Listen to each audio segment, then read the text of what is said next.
Bugun qaysi naqshni tayyorlading? Modanxon degan naqsh bor. Ashni bir chapaqayman. Yarim diyeli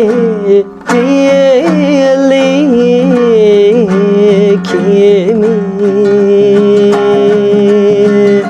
To'xtatdi. Eng avvalda ishonchlar etishing muhim naqsh. İşençiler. O'ylashmaylar. Yarimdim. Bu hech qanday bu naqsh to'g'riliq hech nima o'ylashmagandek boshlab qolsang bo'lmaydi. Naqshni boshlashdan burun boshdan oyoq o'zingda bir o'ylanish bo'ldi. Uningda eng avval sur'atni o'ylaysan. Sur'at. Qaysi sur'atni? Sen ishti bo'lib qoldimi? Sen astroq etishim kerakmi degandek sur'atni muhim o'ylaysan. Buldu. Mesela hazır azraq ishti bo'lib qoldi sur'at. Tushundim ben. Yarim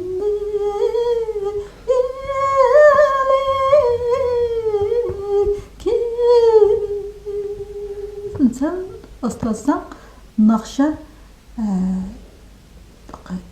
o'zining bir xil rohatligi bilan etildi. Zam rohat etsa, qo'g'ilgandek. Yana birsi yarim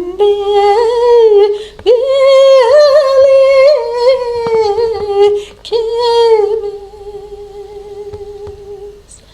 canime mandaqda bir jip bilan bir jipda tizilib atgan marjandek menish kerak. Shunda anda yarim tuyuqsiz ayada bir putaq paydo bo'lib qoldi degan gap. Marjon tizilib ketib, tizilib shunaqa takshi marjon kelib bir yerda yo'g'olib birini chiqib qolgandek, anaqa moslashmaganli bir putaq degla chiqqan. Yana kaynidan yana mondoq. Ashta bir holat ko'z oldingga kelib boqsang bo'ladi-da. So'ng shuni ashanimi yana ashta siliq elish kerak.